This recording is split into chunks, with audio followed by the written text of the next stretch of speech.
মাহফিল আইস্তনে 4-5 বছর আগে মনে হইছি একদিন যে হযরত জুনাইদ বাগদাদি রহমতুল্লাহ আলাইহি এই জমিনের মাঝে ইলা আশ্চর্য ঘটনা ঘটছে।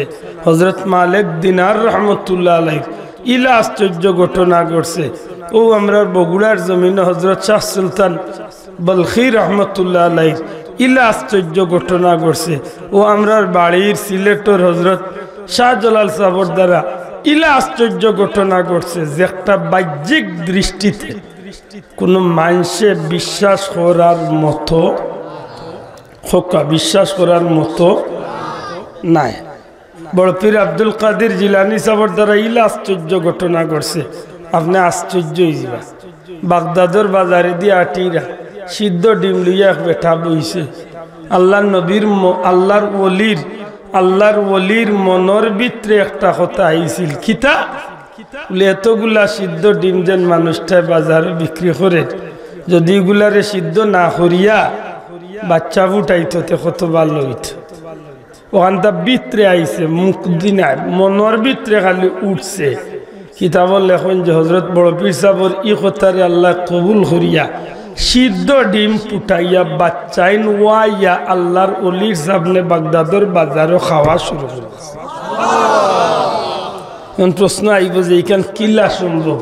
আব্দুল আহাদের দ্বারা সম্ভব নয়, কারণ সিদ্ধ ডিম হোক্কা আর সিদ্ধ দান হোক্কা সিদ্ধ বীজ তো নেজেলা সারা আয় না, সিদ্ধ ডিম তো নেওলা বাচ্চা ওই না। কিন্তু আল্লাহ চাইলে আল্লাহর ওলির দ্বারাই গোটাইবার ক্ষমতা আল্লাহর মাত্রা নাই। আল্লাহরই ক্ষমতা আছে নি, আমার দ্বারাই নাই, আপনার দ্বারাই নাই। ও না আসিল ফুরকি গুবরি গেছে না মাথুর না। আমিও তো বাক্কা চিল্লাইয়া পয়সা তুলছি বসছে ও ফুরকির লাগানো এখন যে করে খাইয়াইলাম আমার বাইর করে ও বড় মজা খাইয়াইছি। ও তারা বাড়ি হুরুমুরু ফুরকি দেখছে আশা করি হোক ওলা হুরুমুরু এক ফুরকির যদি নিয়া 170 খান যায় নমাজ দিয়া যদি কইন বলে আব্দুল আহাদ ও পারতো না পারতা গিয়া দেখা ভাই কিলা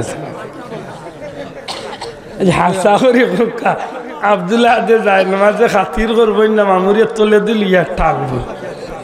হ্যাঁ কইব মামু আইসো যখন ঠান্ডার দিন একটু ভালোবাসা লইয়া যাও, খালি গুসল দেওয়া ইয়া টাপ্পুর খাবাই মাতই না।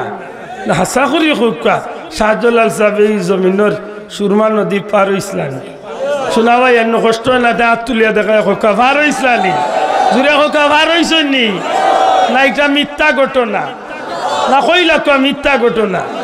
কোন বাপর ক্ষমতা আছে কইবা মিথ্যা ঘটনা?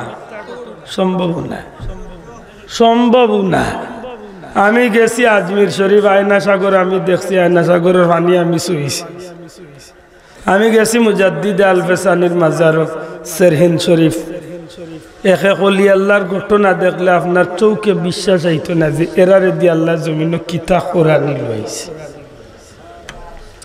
আপনি কল্পনা করতে পারতেন না। শাহজালালের জায়নামাজের কথা শুনিয়া বেটায় বই লেখিলছে, শুনছি জানি না, বই লেখিলছে বুঝিল। শাহজালাল জায়নামাজ দিয়ে নদী পার হয়েছেন সত্য, কিন্তু শুধু জায়নামাজ ছিল না, জায়নামাজের নিচে বাঁশের ছালি ছিল। আমি উনিয়া কইলাম তোর বাপর খোল্লা আছি তো লগে ওখান লেখিল যে আসি বলে মোর মাই গেছিলাম মাছ দোয়া টাইম দেখি আইসি তো গাতে খালার সাক্ষী মিলল নি মাতই না। এই জমিনের 800 বছরের ইতিহাস কেউ ইতার লেখলো না, আজকে কইতো না নিয়ে বাসর চাইল হারাই দিছে মাত্রা না দি। আচ্ছা সত্যি করে কোকা যান ওনা আমারও আরো 2 আলিম সাহেব আরো বাক্কা আলিম হল হয়তো মাঝে মাঝে থাকতে পারেন। জিজ্ঞাসা করছেন শাহজালাল শাহজালাল সাহেবের মতো বহুত বড় যুগ শ্রেষ্ঠ এক ওলি আল্লাহ আসলা, দুনিয়া বাসে এক ওলি আল্লাহ এক আলিম আসলা হযরত আল্লামা জালালউদ্দিন সুয়ুতি রহমতুল্লাহ আলাইহি। এন্ডে খোয়া হইছে হাফিজুল হাদিস। জান সিনার ভিতরে নবীজির লক্ষাধিক হাদিস মুখস্থ আছে। বর্তমান দুনিয়ায় একজন আলিম এমন পাওয়া যাবে আমি বিশ্বাস করি না। বর্তমান দুনিয়ায় 1 লাখের উপরে হাদিস মুখস্থ করেওয়ালা আলিম আছেন কিনা আমার জানা নাই। তাহলে আল্লাহ হায়াত দেখ দোয়া করি, কিন্তু আমার জানা নাই। হাফিজুল হাদিস তান কিতাব আনছেন নবীজির এক সাহাবী হযরত সাদ রাদিয়াল্লাহু তাআলা একবার তাই আফ্রিকার দেশে গেছিল ইসলাম প্রচারের স্বার্থে।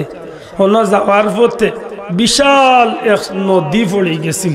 বাংলাদেশের নদী ওগুলোর মাঝে 4টা নদী হইল বড় নদী। জানি না আপনারা জানেন তো 4টা নদী বড় নদী কিতা কিতা? পদ্মা, মেঘনা, যমুনা, ব্রহ্মপুত্র, মাধুনা।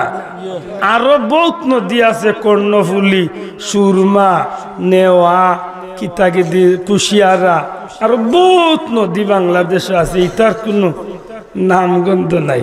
কিন্তু পদ্মার যদি আপনি লঞ্চ চড়েন তে বুঝবা যে নদী কত বড় হইতে পারে। আপনি নদীর ওভার তো ওভারে কুয়াশার দিন দেখতেন না, সাগরের ঢেউ নদীর মাঝে লেগে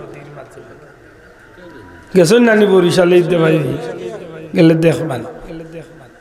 আমার ভাই এখন পৃথিবীর মাঝে লাখ একটা বিখ্যাত নদীর মাঝে একটা নদী হইল, পৃথিবীর মাঝে বিখ্যাত একটা নদীর মাঝে একটা নদী হইল দাজলা নদী।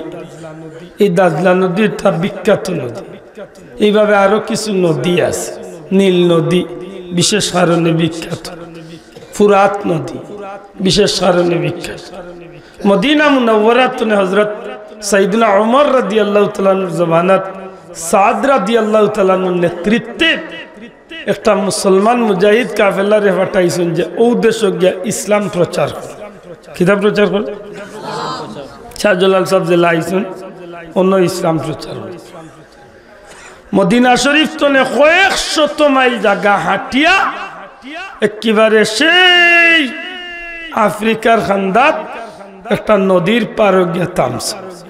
আল্লামা সুইতে তান কিতাব যে সময় নদীর কিনারা খাড় হয়েছে তান সাথী হলে অর্থাৎ মুজাহিদ সৈন্য হলে কইরা সাহেব আমরা তো আইলাম মদিনা তো নে যাইতাম আমরা নদী পারিয়া হুই এলাকাত খালা জাতর মানুষের গেছে দিন প্রচার করার দিনের দাওয়াত। আচ্ছা আপনি খুব কাছে আমরা তো গুড়া, আমরা মরুভূমির দেশের মানুষ, না আছে নৌকা, না আছে ফুল, না আছে স্টিমার, না আছে জাহাজ কার্গো। ই বিশাল নদী আমরা পালন করি। আপনি কাজ করুক, হয় আপনি ফিরিয়া আমরা লিয়া মদিনা শরীফ আক্কা, না হয় আপনি আমরা লিয়া অন্য তাহক। আর একজন খবরিয়ারে মদিনা শরীফ পাঠাই হযরত উমরের গেছে জানাক্কা যে তাই আমরা নদী পার হওয়ার একটা ব্যবস্থা দিতা। কথাটা যুক্তিযুক্ত নাই যাব। হয় আপনি আমরা লিয়া ফিরিয়া মদিনা তাই, আর না হয় খবর ফাটাক্কা হযরত উমর ইসলাম জগতের খলিফা তাই আমরা নদী পার হইবার একটা ব্যবস্থা করি দেখো আমরা ইসলাম প্রচার করতাম। ওই সময় হযরত সাদ রাদিয়াল্লাহু তাআলা সেনাপতি উঠিয়া কইছেন আমি মদিনাত খবর ফাটাইতাম না, আল্লাহর দয় বই যা রে বা হায় খোফা বুঝা যার কিয়ামত পর্যন্ত বইবার লাগে। হ্যাঁ বই যা লামি যে আমার এখন মিলায় আল্লাহ আল্লাহ ওই বই যা জাগা দে না তো খান্দু বইছে হায় হায় সময় তো হাজিরিন হযরত সাদ রাদিয়াল্লাহু তাআলা নিয়ে কইলেন আমি মদিনা শরীফ খবরও পাঠাইতাম না, তোমার দান্ডে লইয়া ফিরত তো যাইতাম না। বলে তো আপনি কিতা করবা? বলে আমার একটা সুযোগ দেখো, আমি গিয়া নদীর লগে কথা হইয়া তোমার দান্ডে সিদ্ধান্ত দিব। আরো আস্তে হোক সুবহানাল্লাহ, খাল লগে কথা কইতা মাত্তা নাই। আল্লাহর মকবুল বন্দা হলেন নদীর লগে সমুদ্রের লগে কথা কইছে। আপনি